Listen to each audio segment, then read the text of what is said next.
Knock, knock. Who's there? Kelly. Hey, Kelly. Welcome to the show. Everyone tuning in, we have another great guest episode today, and we are welcoming Kelly to the show. Kelly is an Academy member, and she's going to share with us her fitness journey and her fitness stories. And we're going to have a great conversation. I'm very fortunate to have met you many, many years ago, 7, 8 years ago, probably.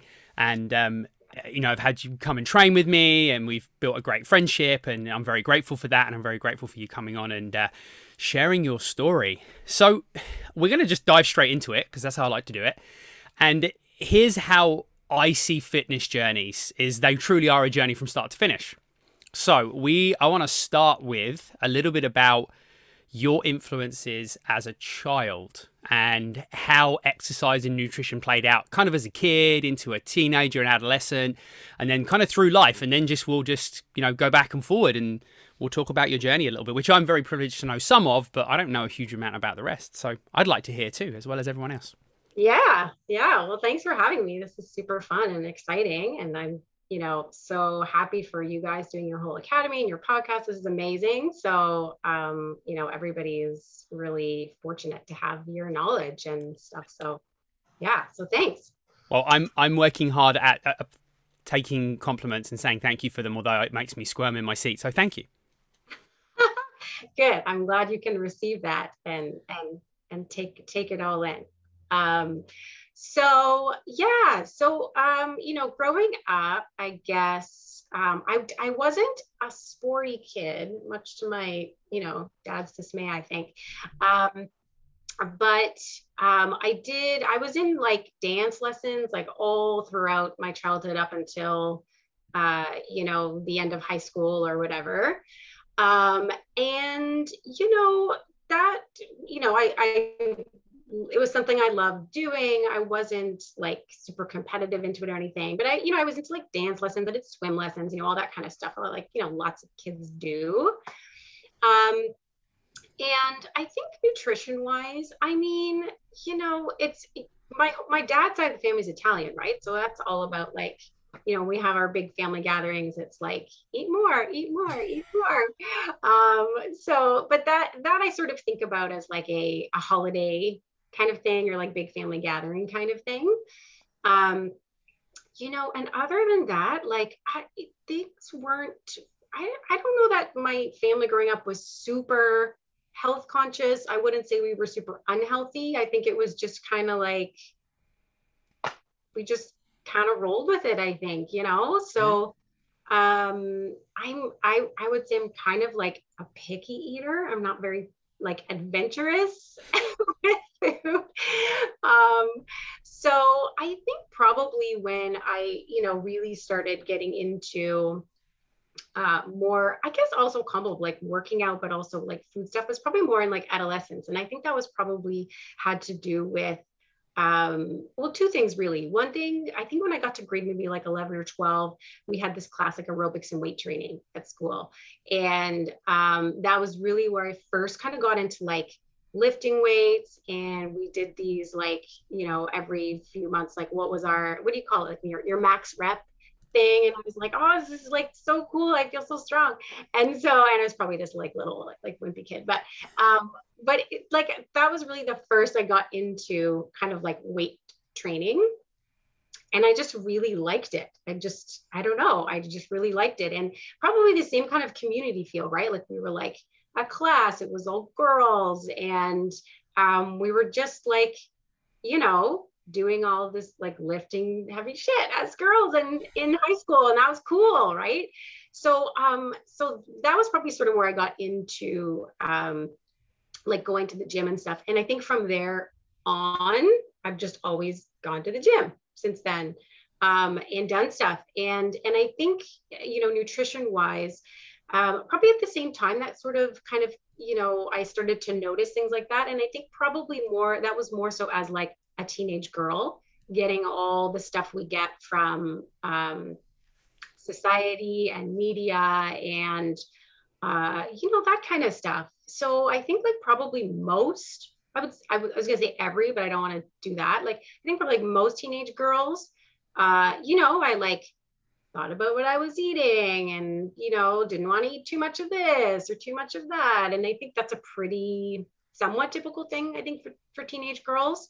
I don't want to, and boys too. And, I gender spectrum now, but I think there's sort of probably been a combination of that, like working out and food and, along the way. But I think, really what I ended up loving about working out was going to the gym and doing classes, because I'm not a fitness professional. I do not know the different things to do. If I'm left to my own devices at the gym, I'll be there for like 20 minutes and then I'm like, okay, I'm kind of tired, I'm going to go. Or like, I don't really know what to do. And so going to a class when you have somebody there who is a professional, who knows what things to target, who knows where to like push you out of your comfort zone. And like, honestly, who's going to leave halfway through? It's too embarrassing. So you're forced to stay even when you're tired. You're like, whatever, you got to do it. So, so I really got into, probably after like high school and first going to university, that's probably when I got into, going to the gym and doing classes and things like that.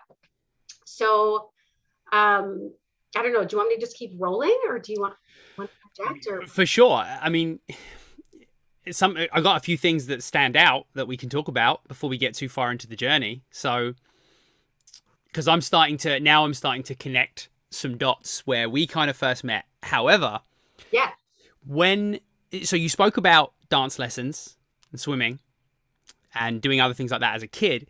Would you say that any of those things you truly enjoyed, like enough that you wanted to carry on doing them? And obviously you said you did them as a kid, so I don't know how long that continued, but were they things that you really felt like you belonged in or felt that you enjoyed? Or was the like aerobics and weight training stuff that you did, as a teenager, was that the first thing that you sounds like the first thing you truly enjoyed? Yeah, I mean, I think swim lessons were swim lessons. Like, I like swimming, that's just what they were. I was never in any kind of like competitive swim or anything that was, so I definitely didn't feel like it was like a community. It was like, you go to swim lessons because you go to swim lessons and you learn how to swim. So you don't drown. Yeah, exactly. Dance is kind of interesting because, again, I was never a competitive dancer. I think if you're, from what I know, I think if you're a competitive dancer, you have your crew of people that you move along with every year. When you're in rec dance, every year people change, like the people in your class change. So I don't really feel like it was a community in the same way. Like, I don't have friends from dance, for example, that stand out. So it didn't feel like that community for me. But again, I think that would be different if you were someone who was in like a dance company or a competitive dance where you're sort of growing up with the same kids all the way through. Yeah, like any kind of organized sport, right? Activity, same kind of thing, right? You kind of find your people, but sometimes we do find our people later in life, right? Or as a teenager or even as an adult. So that just intrigued me because I think that imprints a lot on us when if we can start to find things that we enjoy, and the earlier we do that. Yeah. The problem is, and I think we have to just look back on that. So for me, from a coaching standpoint, I always look back at what did you do that you enjoy and can you incorporate that? Because a lot of people will come and say, well, I don't like working out, I don't like the gym, or I don't like doing whatever it is, right? That they think they have to do because, it worked for someone, so it has to work for someone else, which is not the case. So let's try and focus on finding something you enjoy. Where did you find belonging? Where did you find enjoyment in doing something you actually wanted to do it? Because if you can attach to that, you can probably build that consistency again. So that's kind of where my mind was going with that. So that's obviously really interesting that you found that, and then it obviously kind of sent you in that direction. You also mentioned that, kind of being a bit of a picky eater and not that adventurous. And did that shift when you started to be kind of finding something that you were more active? So when you started to lift weights, when you started to do group fitness, did it broaden the types of food? Did it change the way you ate? Did you end up eating more? Did you, like you said, there were influences. Did you end up eating less, or was there any kind of link there? I don't think so. At that time, because I think it was more like, that was like class I had in high school, like that I really liked and liked all the, the girls in the class that I was doing it with and stuff. Um, but I don't know that there was much talk in it about like nutrition and stuff. I think it was more just about like, here's how we lift weights, here's how we do this. Or at least I don't remember if it sort of had, I don't think so. I don't think it sort of had like a nutrition kind of component to it. I mean, it's funny, obviously, how much the two are linked.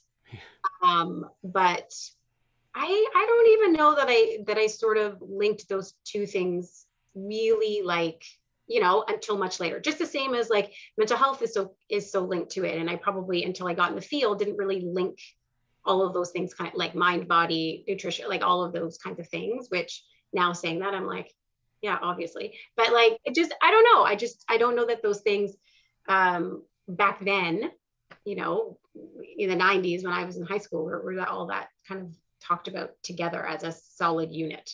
Yeah, and I just don't think it wasn't on a lot of people's radars. And growing up in we grew up in the 80s, and it wasn't really a big thing. And it's funny hearing lots of people's stories, kind of going back through their childhoods. It's very similar, right? It was just kind of we ate, and it was part of what we did, but it wasn't a big focus maybe like there is now. However, there was a lot less influence with the type of foods that were available and the marketing around it. And when we were kids, whatever, right? There wasn't a lot of influence outside of what you saw in your house and what you saw at the odd store you went in. So it's a very different world. Interestingly enough, did you find, and I didn't ask this, but we'll go back a little bit. Did you find that growing up, your parents were just normally active in everyday life, and maybe that's why, because this is something I've heard as well from a lot of people, that because activity was just kind of part of life, that it wasn't heavily focused on, because it was just taken for granted almost. Is that something, was it manual labor jobs? Was there a lot of movement and activity as a kid, with those sorts of things? Not really. No, not really. Like, I mean, my dad used to play hockey or golf, like he still plays golf and things like that, but not really. I wouldn't say we were like a super active, like my sister and I were not into sports, like, so not real, like we both did dance, but no, not really. It's interesting, as Liz was on the show recently, one of the other Academy members, and she was just laughing that, as a kid, it was like, her dad was like, well, we need to do some projects in the garden. So you need to lift up these concrete breeze blocks and walk them over here. And she was like, kind of like, we didn't really think, like, no one was like, why do you need to go to the gym? Like, you're just going to be active and move. So sometimes that's an influence, and that's where I kind of wondered where. And I think what my point I was trying to make was that with nutrition and exercise, I think it was taken for kind of granted in our lifestyles. However, with technology and where we are in the world, we have to highlight it more, because it's evidently an issue if you look around the world with the amount of activity that kids have as opposed to when we were kids. Yeah. Or like, I'm sure too, like having a daughter now, like if I would be bringing like, something to daycare for one of my kids' birthdays, I'm like, okay, it's like got oats and not a lot of sugar, or like that, right?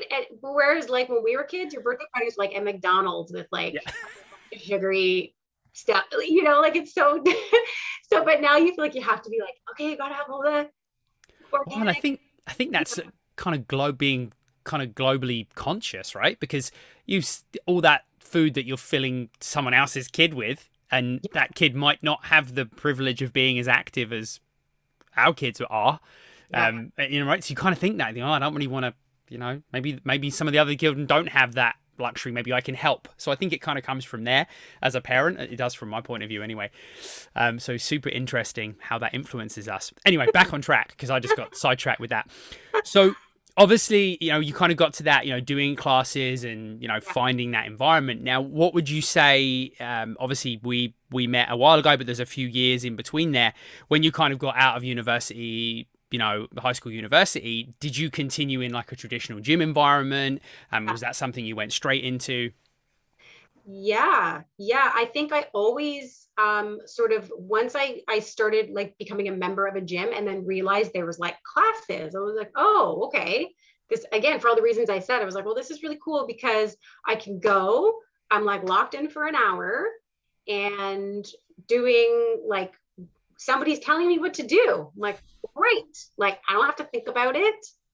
I don't have to like, if it's hard and I'm tired, like too bad, keep going, because there's still 30 minutes of this class left. So that I really liked about it. And then, like you say, the whole community thing, like then you start going to the same classes every week and you start seeing, and then you get to know the instructor, and then you see the same people who were there. And, you know, you start to like spark up like little friendships at the gym, and you know who's going to be there. And so that I really liked. Like I definitely really felt like a part of that community, whichever gym I went to, like, you know, moving and then having to another gym and moving, going to like, so I always felt that sense of, yeah, like community and feeling comfortable going into the space and, yeah, and doing the class for sure. It's definitely it can be, and not for everybody, but for a lot of people, it's a very quick community to integrate yourself into, I find it. And this depends, you know, I've worked and lived all over the world in different places, not always the same, but for the Yeah. most part. And I also think, and I'll talk a bit more about the professional side of that, but there's definitely a quick community that you can embed yourself in pretty quickly if you're open to it. And most Yeah. people are quite welcoming, and there's quite, you know, that kind of environment. And so many people benefit from that, but so many people also avoid it because it can be intimidating, right? And you know, it doesn't always feel like that, because when you're looking through the door, sometimes it isn't. And the point I was going to make is that be very aware. I know there's lots of fitness professionals that, you know, listen to the podcast too. Be aware that you, as the leader of that community, even if you think you're not, by being the instructor, you also set the precedent for how welcoming it is. So we Totally. have to be so aware, right? And so many times I've witnessed that. Like, I've gone in as a man and gone into another class, people not knowing who I am if I've gone somewhere and taken part, or even when I was early in my career, and not feeling welcome because I was Yeah. a man, and Yeah. maybe having like a clique of people. So there was, you know, 5 or 6 people that were really friendly with the instructor, and everyone else was kind of on the outside. And that naturally happens. I get that, but it's our responsibility as coaches to open up that and make it welcoming for everybody, regardless of gender, size, etc., etc. Yeah, and I don't know if you want to want me to move into this now, but that's exactly how my experience of you when I first met you and how I came to know you. I don't know, do you want me to move into that? Go for it. So you know, I remember before it was a body pump class. So you had just started teaching, and I had taken it. I had already been taking it, and it was a different instructor. And it's interesting you say that, because I had no connection to that instructor. I didn't find that instructor super approachable. And again, just from the way that they are during the class, right? Like, I don't know. And then you started teaching, and same thing, like I would just go to the class every week, and you kind of come around and as you were getting stuff ready and just say hi to everybody. And I was like, oh, that's like super welcoming and super nice. And very quickly after you started teaching the class, I got pregnant. It was my first pregnancy. And I remember thinking, this is so weird because I don't know this instructor. He's been here for like, it was probably a few weeks or a month, or I don't know. It was a very short time. And you know, you're like, it's your first pregnancy. And I was like nobody knew I was pregnant. And I was like, I have to go tell this guy that I'm pregnant because I don't know what I have to do to modify anything. And I'm like kind of nervous. It's, you know, and so I remember like, hi, like talking to you and telling you I was pregnant, and like, is there anything I need to do or I need to watch or need to be careful of? And you were so nice. You were like, okay, yeah, like for this trimester, this, and once you get to the second trimester, you can't lie on your back. You're going to want to do this. And I was like, oh, wow, that's so helpful.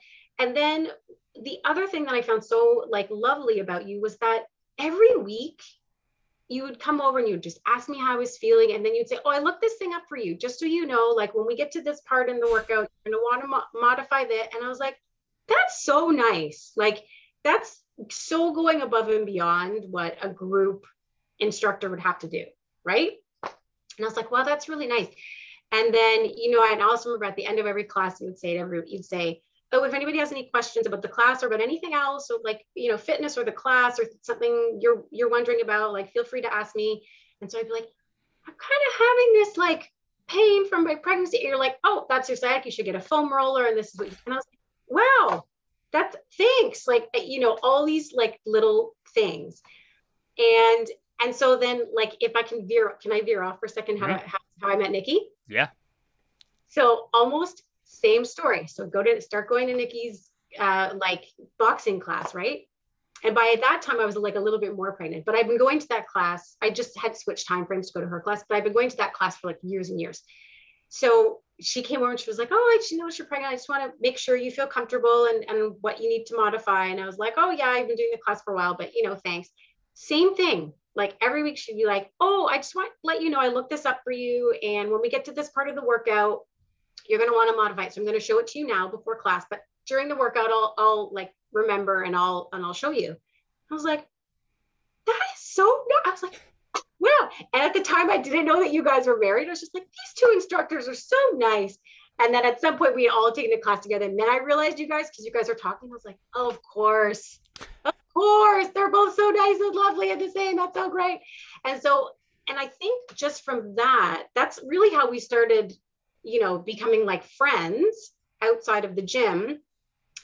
And then I remember, you'd say to me, so, oh, I do like group training. And so after you're done your pregnancy and whatever, you should come take one of my group training courses. And I was like, okay.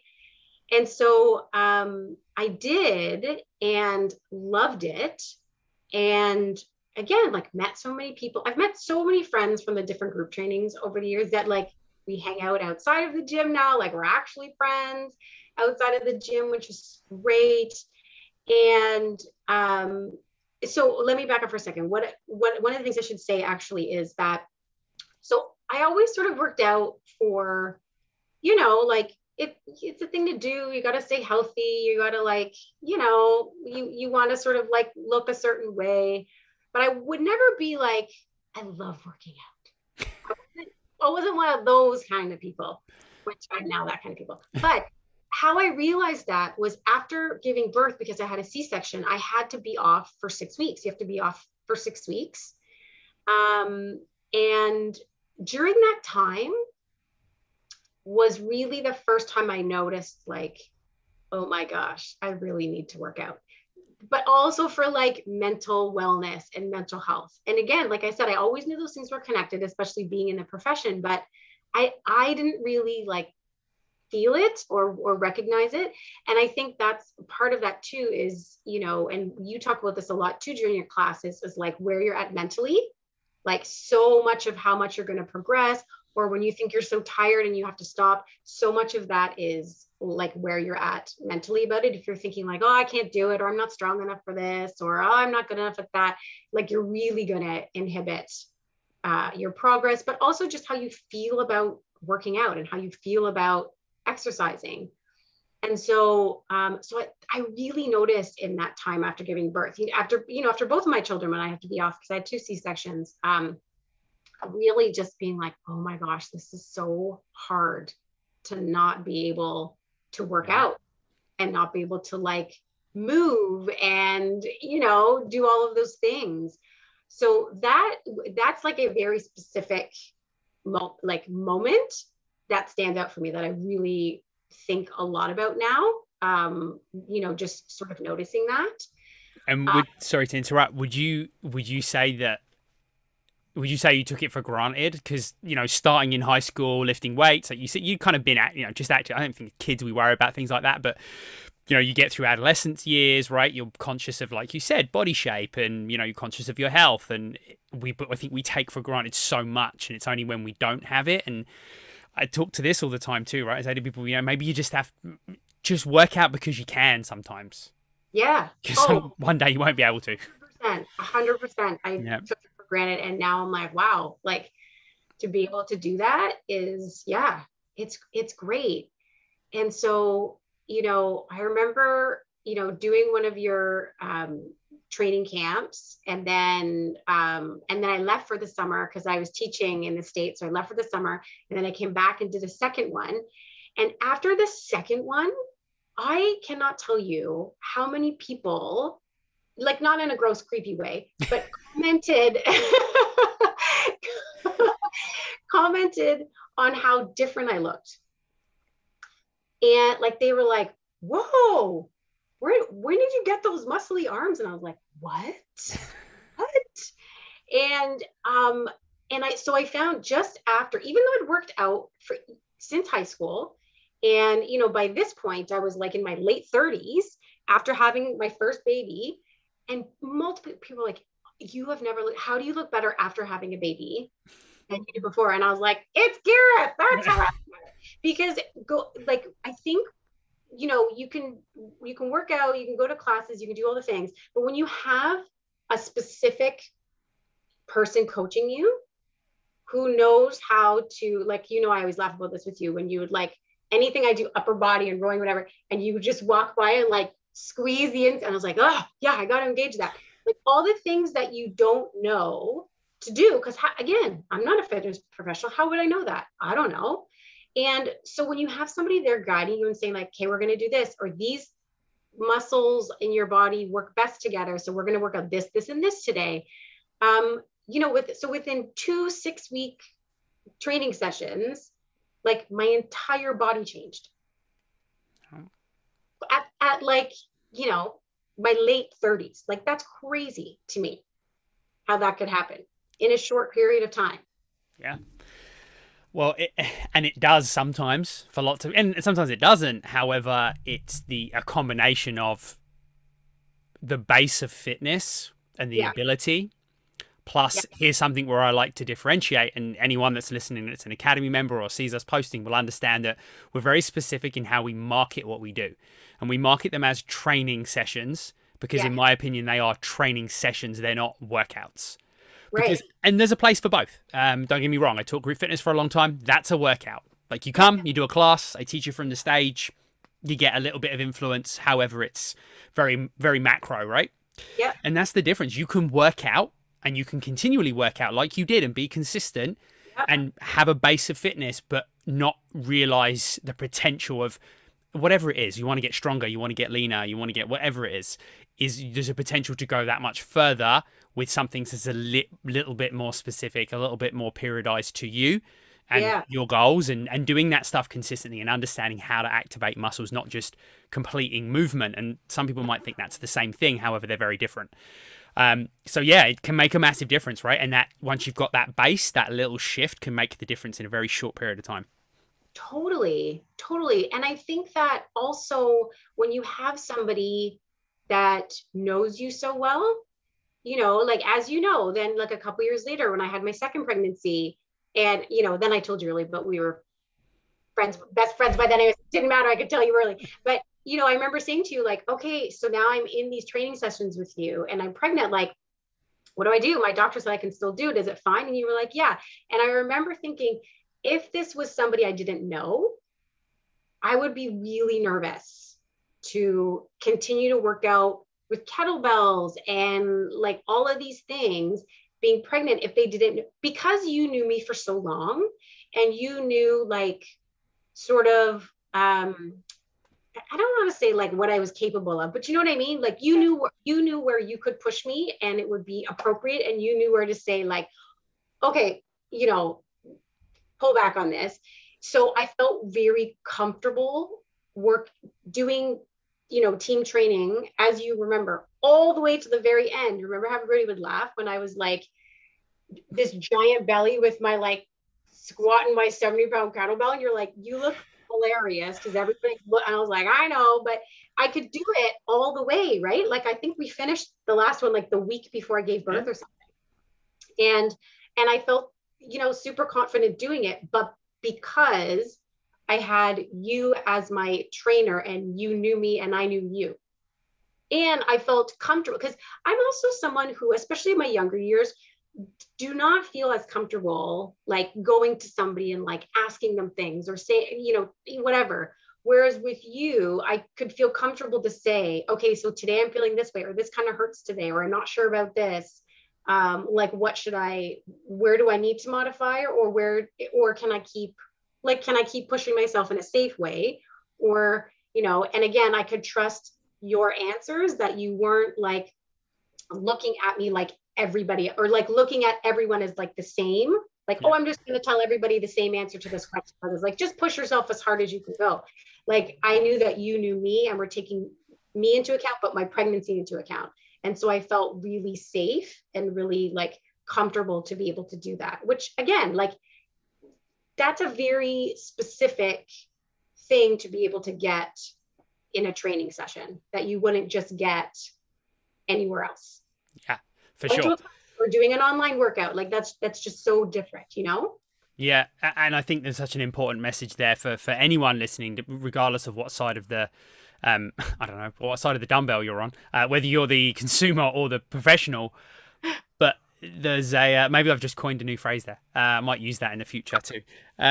Is if you are a consumer, you need to be aware of what, you know, what you just said, Kelly, is exactly that. You need to be comfortable with that person. And it doesn't, you know, it could be a new person, could be a trainer you've had for years, but you should have a comfort level where you feel like you can take those things, where that person's got, you know, you hear the memes and the jokes that, you know, we got two ears for a reason and one mouth. So be a good coach and listen to what somebody needs and try and, you know, do that little bit extra so they do feel comfortable coming to you, and make sure you're asking the right questions and that you're receiving the information from that person as a coach in a way that makes them feel comfortable. That's important, and something I've learned over the years. You know, 20 plus years in the industry, I didn't do that very well when I was younger, and it made a big difference. So I think you have to find somebody. So be okay doing that, and also as well, if you don't feel comfortable working with the person you're with, there's billions of trainers and there's billions of people on the planet. Go find someone you do feel comfortable with and be okay with that, because I've had people say they want to train with someone else, and I've been like, okay, cool. If it's not for you, it's not for you. And we talk about this in our marketing all the time. So we say, why are you different? I'm like, we're really not. We're doing a lot of the same things in the academy that everybody does in the world of fitness, but we do it our way. And if you like that and you connect with us, awesome. If you don't, there's another 1,000 other options out there. So that's important as well. From a professional, and that kind of answers both sides, but yeah, so if you're a professional, be aware of that. If you're a consumer, also be aware of that. You have to find someone that, and it's the belonging thing, right? It's not just the belonging in the community, it's that belonging and comfort level with the professional that you choose to help you. But that's like everything, right? I mean, you know, we talked about this a lot when, you know, when we were talking about your whatever presentation you had, like now it feels like 100 years ago. I think it was. Yeah. But when we were sort of doing a little work together on that, and we were talking about how relationship is so important, right? And I was saying about, you know, in my field, like being a therapist, the relationship is huge. And so it's like what you just said about your academy is really sort of similar to what I would say to, you know, new clients coming to me. Is sort of like, here's the way I work, here's the different therapeutic approaches I use. But it's so important to feel comfortable with the person that you're working with, because the relationship really like makes or breaks the whole thing. And it doesn't mean that I'm going to be for everybody or you're going to be for everybody, but it's important to sort of have that comfort level there, because I feel like that's the stuff that sort of like takes you to the next level. Like you're saying, like you and a bunch of other fitness professionals have the same like knowledge about the profession and about fitness and whatever, but you bring something unique to it that somebody else doesn't bring, and vice versa, because of how you integrate it, how you think about it, how you use it, how you listen to each one of your clients. And, you know, do even team training, when you have 6 people or 8 people or 12, whatever it is, you're still able to craft things in a little bit of a different way for each person, even though it's the same like exercise or the same whatever across the board, which is again, like what makes it such a unique experience. Yeah, and that's where, you know, there's that kind of niche market, right? Like what you focus on is that sweet spot. And I just think personally understanding that you, not everyone's good at everything, right? So, and I always joke, you'll hear at the end of the podcast outro, and you'll hear me say it all the time about how the fitness industry is 10% fact and it's 90% opinion. And that's the truth of it. Because people always say to me, oh, what's new in the fitness industry? I'm like, nothing. Yeah, squat, lunge, push-ups, pull-ups. Like the upper body does this, the lower body does that. Like no one's found anything new in mechanics of the body in the last 50 plus years. Like it's the same stuff. Same with nutrition. People ask, what's new in nutrition? Carbs, proteins, fats, stay hydrated. Yeah. Like, it's the same stuff. You're just doing it a different way. And, you know, we believe that, me and Nikki believe that massively, that there's the facts of the industry and then there's how you do those things differently. And then you need to find your niche. So professionals listening, that's what you need to dial in on. I dial in on one-to-one training. I was good at it. I did it. Wasn't my sweet, happy place. Group fitness, I love it. I did it, but I knew there was more. And that's where I found that midpoint. So find what you're good at and deliver that, and deliver it with authority, and, you know, and be, you know, consistent in that message, and you'll build your following of people. Yeah, for sure. For sure. Yeah. Oh, there you go. So now, when we've spoken a lot about group and, you know, the community and everything else, would you say that you consciously were aware of the consistency that you had from the group effect? So let's call it, if it's a group fitness class, a big class, if it's a small group training, was that something you were conscious of? And maybe the better question is, were there times where you just didn't want to do it? Like, I always see you as a pretty consistent, motivated person. However, was there times where you just didn't want to do it? You didn't want to get up, and how much of an effect was that, the internal conversation, or maybe the other people being there, the friends that you'd made that you knew were going to turn up as well, and that made you get there and do it? 1,000%.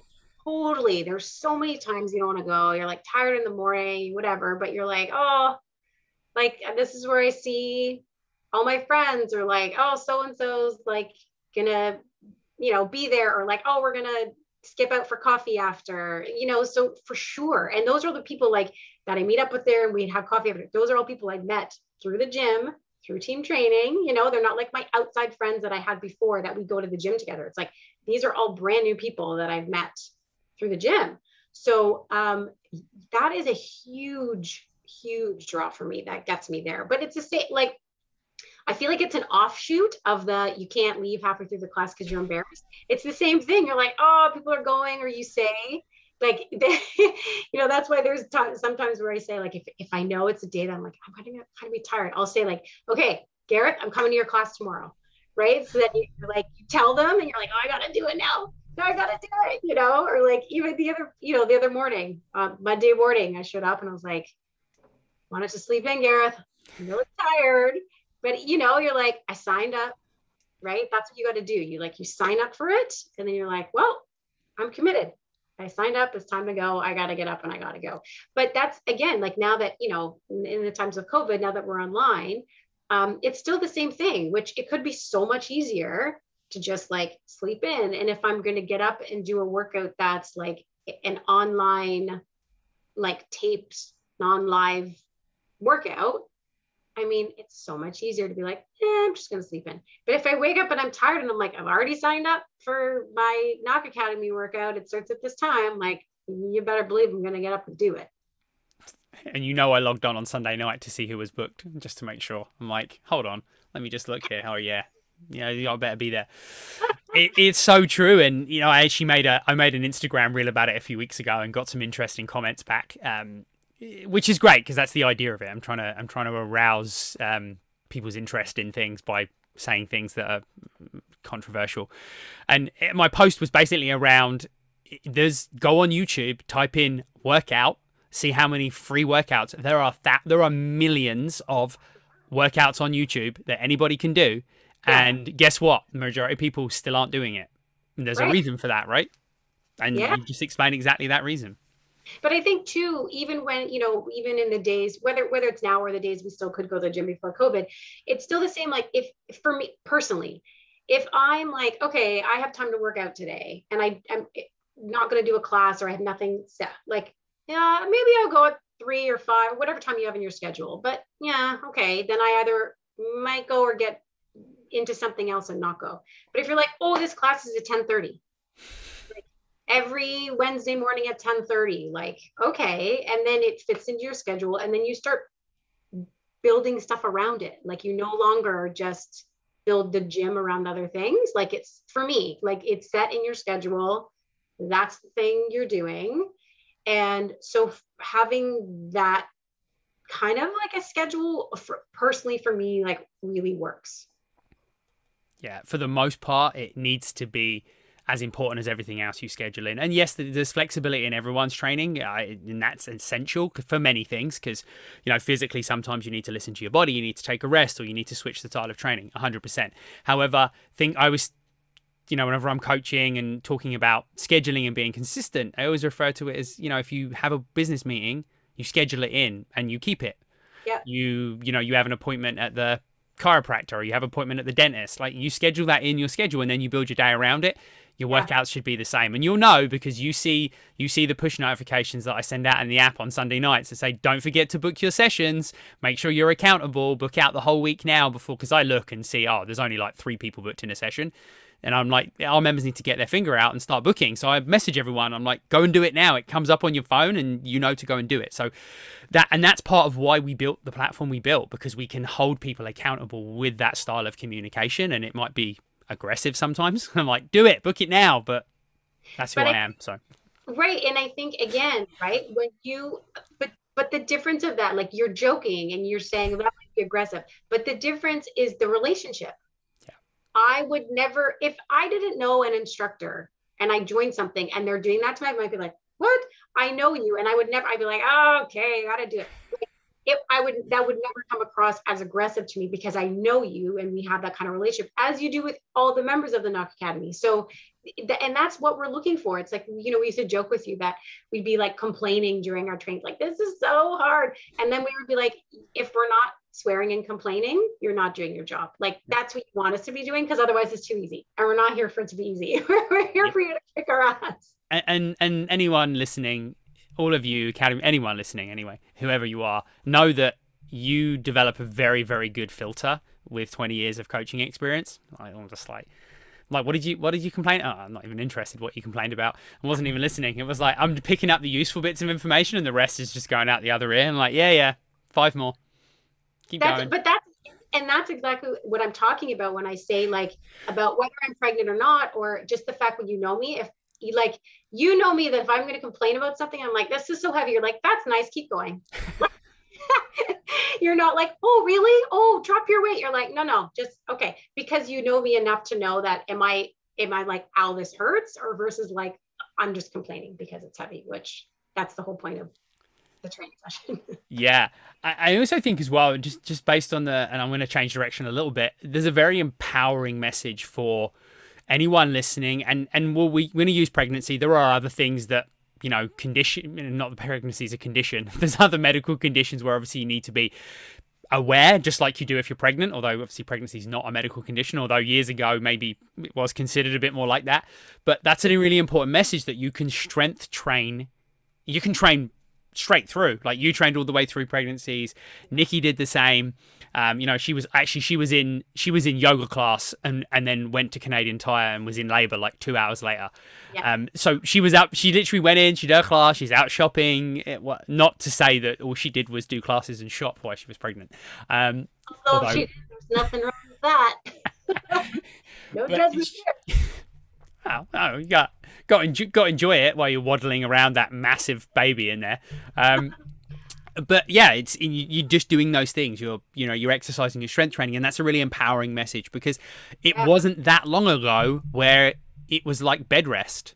Oh, you're pregnant. Oh, you better stay at home and put your feet up on the couch and do nothing. And it's just dispelling that myth and knowing that not only did I just decide you were going to do it, like, that's based on science and research and going out there and learning about what you're capable of doing, but if anything, it just prepares you. It keeps your body stronger. I know you did a lot of Pilates as well during pregnancy, and how beneficial that is for basically reducing the amount of trauma through pregnancy and through childbirth. And that could be C-section, because they cut right through the abdominal wall, and also natural birth as well, because all of those things affect pelvic floor, abdominals. So if you're keeping those things conditioned, you're A, stronger to push, B, quicker to recover. So if you want to recover quicker and you want to be stronger and be able to, for want of a better description, push your baby out, you need strength to do that, and those things help. So Pilates and strength training, conditioning your body, recovery, right? Like, all those things where you can just cope. It's basically you are adding stress to the body with resistance exercises, weight exercises, or you're adding stress to the body through being pregnant and going through labor. Like, it's a stress that's on your body, and your ability to cope with that is, you have to build resilience to that, and it's the same for mentally as well, right? Like, you go through things, you build mental resilience in the same way. Yeah. And it's funny you say, you're talking about, how, pregnancy used to be viewed and whatnot. And it's interesting, because I remember too, and I'm sure Nikki got this all the time, maybe less so because she was a fitness professional and an instructor, although maybe she still did, I don't know. But, but I certainly found going to the gym, near the end, when I was like, right at the very end, and, people would say to me, oh, wow, how about I'll only have a few weeks left to go. And, because I had planned C-section, I knew when I was having it, and I'd be like, no, it's next week or like tomorrow. Like I remember doing a class the night before I gave birth. I was like, no, tomorrow. And people were like, what? How are you still working out? And I was like, well, why not? Like, I don't know. Why would I not still be working out? But it was like a really like you're giving birth tomorrow and you're still working out. And I was like, yeah, but it was almost like weird. Like, why are you not resting? Why are you not whatever? And I'm like, I'm going to be on my ass the next 6 weeks, and I got to get this in now. But I also think the flip side, like post pregnancy, and, you know, what you produce from being pregnant, like having kids, I think for me has been a huge shift as well. And again, you know, I know you speak to this, and I know that, you know, men also have, you know, lots of, you know, body conscious and things like that. I'm just not as, you know, because I'm not a man, I don't have the same type of like lens for that. So, you know, I'm sure there'll be things as my son gets older, but the fact that I have a daughter, right? Like I'm very conscious about, much more conscious now about, you know, lots of things. But in terms of like the working out world, I'm very conscious in talking about, I work out to be strong. It's for strength. It's for being, having a healthy body. Nowhere do I talk about, I don't think my kid would ever even know certain words about like diet or fat or that, like, I don't think she would have any idea. And she's almost 7. Because I don't talk like that. And it's not just oh, I'm not going to do this in front of her, or it just shifts your whole, like my mindset around the whole thing has shifted. And that, you know, she sees me work out and she's like, I want to do that. I'm going to do, oh, what? I can do 5 burpees. I'm doing that. Okay. As you see half the time in the back of the, you know, online, she's in there doing workout. But like, I think that loops back to what you're talking about at the beginning of like, you know, what do your kids see in you? And, you know, my kids would see, you know, the days when, again, pre-COVID, that in order for me to be able to work out because of like having the kids and whatever, I used to get up and get to the gym for my 6 a.m. workout twice a week. And you know me, I am not a morning person, but it was like, this is the time that I can do it. Yeah. Right. And so, you know, your kids see that and they don't see it from a perspective of like, well, it's because I have to look like this or do, you know, it's like, yeah, because I want to be strong and have strong muscles and a strong body and be healthy. And then that's how I pull in, you know, nutrition and what I eat into it now. Cause, you know, my kids are, all they want to eat is junk food. Yeah. What? Anyone who's listening who is not a parent yet or is wanting to be one in the future, welcome to parenting. I'm like, candy today? No, not candy today. No, it's not candy day today. So yeah, I get that. And it's so important. And I also think we touched on it earlier when we spoke about how the mental health side of exercising and how they're linked, and talking to that, right? Like why, you know, and evidently in our house it's a topic of conversation because we run our business from home and we both run a business, and you know we have to have that conversation, not just from a fitness standpoint, from a I have to go to work now and I know I'm going down to the basement and you think I'm going to work out, but I'm going to coach. So there's that conversation too. But we talk a lot about, you know, the why we do it. We do it because it makes us feel good, right? It keeps us, it's a good release. It's a good stress release, you know. And I say that to Harley, how do you feel after you've done a dance video in the basement or after you've been swimming? Yeah. Same thing, right? It's how we feel as a result of that. And all the other things are a benefit. Like it does, yes, it does help with weight management. And that's important. And I think that is also, although we have to be careful with the wording we use around our kids, you know, or just in general, but it is important. That's a part of it. And it's been kind of like demonized. But at the end of the day, when we look at the health of us as individuals, our body mass is a big factor. And exercise is going to help you feel better. It's going to help you be motivated. You know, everyone knows if they're working out consistently, how are your nutrition choices and how's your sleep? It's better. Yeah. It's a knock-on effect, right? So, you know, and we talk about that, and we're obviously very careful, and we always pull each other up on it at home. If there's a certain, you know, the way you talk to yourself and the way other people hear you talk to yourself is very important. So I think that's a really, really such a great message. And we have so many Academy members that are parents, busy parents, right? Yeah. And it's so easy to get, to not prioritize that stuff. But like you said, your kids see it. Kids see your work ethic and your commitment and all those things. And I know I'm speaking to everyone listening. I'm telling Kelly what she already knows, because it's your job. But yeah, it's so true, right? And it just important that, I don't want to preach too much, because I understand we're all in a different situation, but it's so important that we're aware of those things. Yeah, but it's also cool, I think, what you do with Harley, when you sort of say to her, like, how do you feel after you do this? How do you feel after? And that's such a nice like a mindfulness thing to do, because, and I remember doing this a lot as well, working out, where when I feel like it was a lot during spinning, because spinning knocks me on my ass. But when you start it, sometimes it's like hard to get started, right? And then halfway through, like for me, this is how this loop goes. Halfway through, I'm just like, oh my gosh, I want to like stop. I'm so tired. And I feel like if you're not mindful, that's what you remember.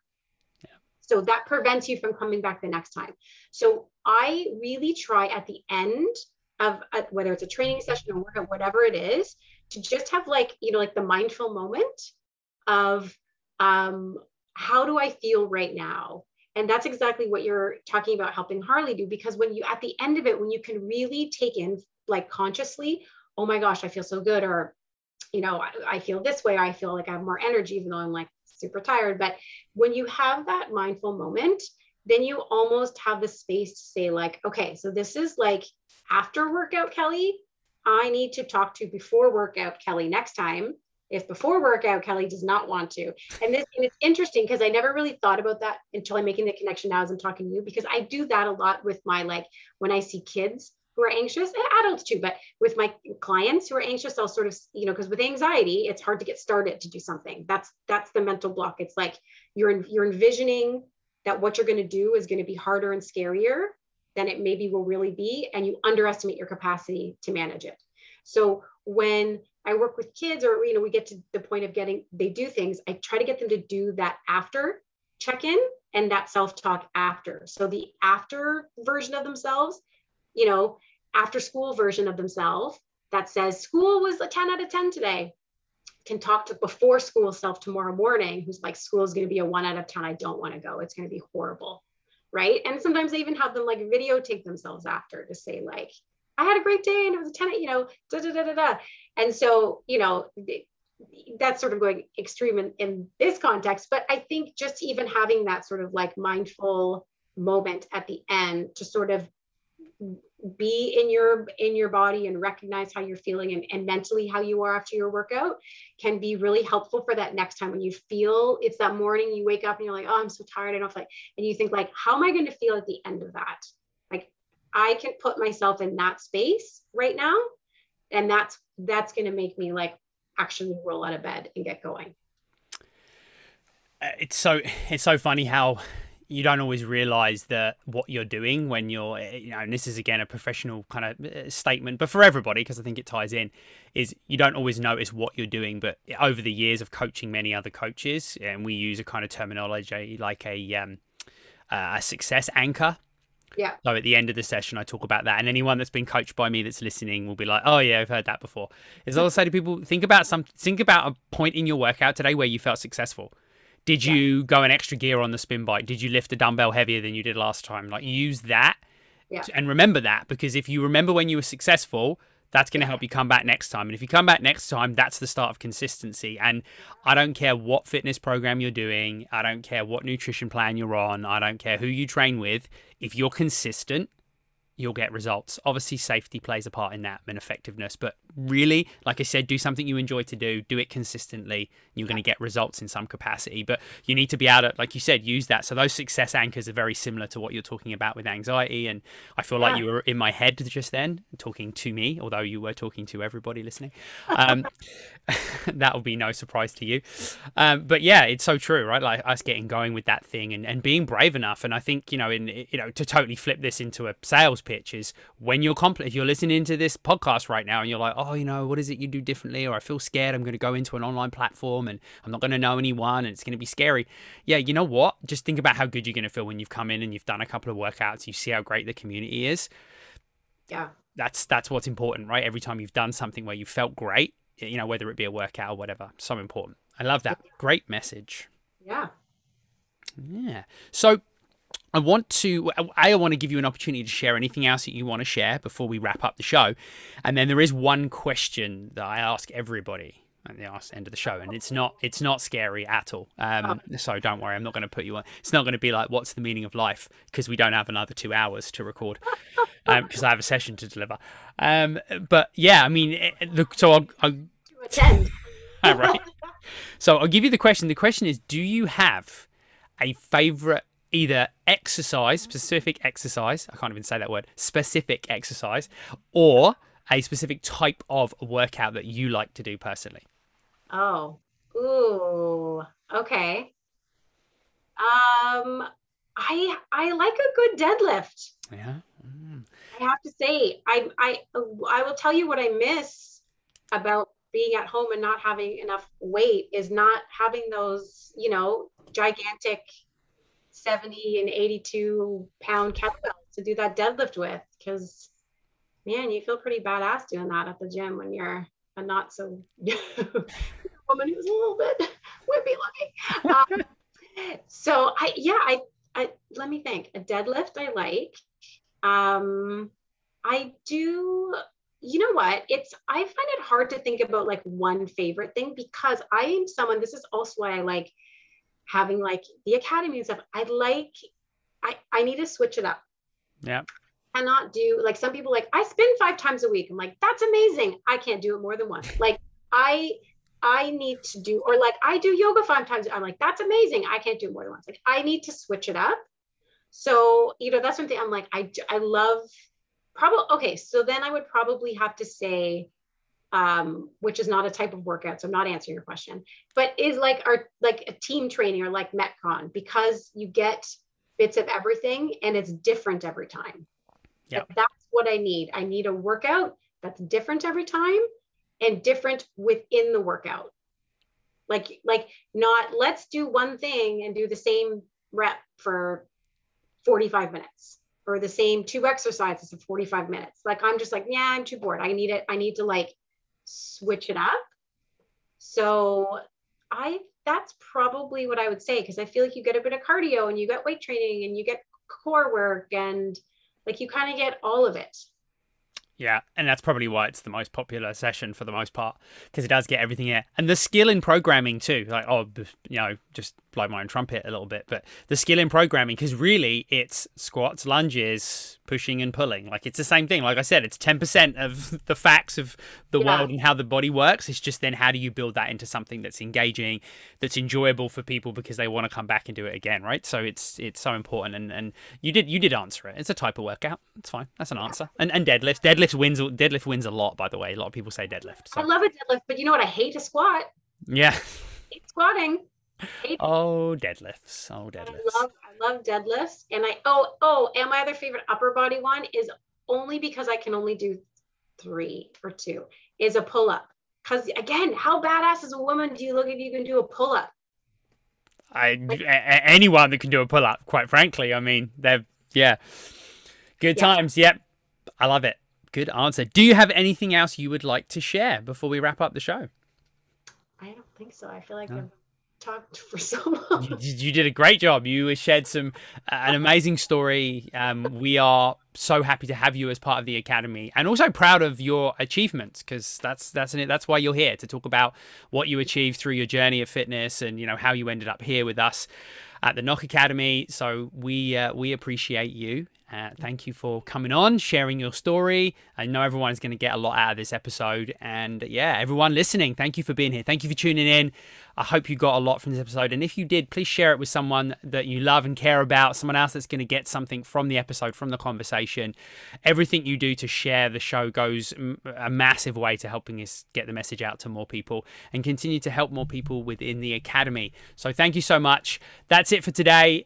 if you have any feedback on the show, if you have any questions, if you have anything you want to hear about or guests that you want to have on, shoot us a message. You can find the links in the show notes. Also join our Facebook page, because in the Facebook page you're going to find polls and questions and things that are going to lead the show in the direction that you want it. So if you're a fan and you want to get involved, head over. You'll see the link. It's right at the top of the show notes. Have an awesome rest of your day wherever you are and whatever you're doing. Kelly, thank you for being a guest on the show today. Yeah. And we will catch you all on the next episode.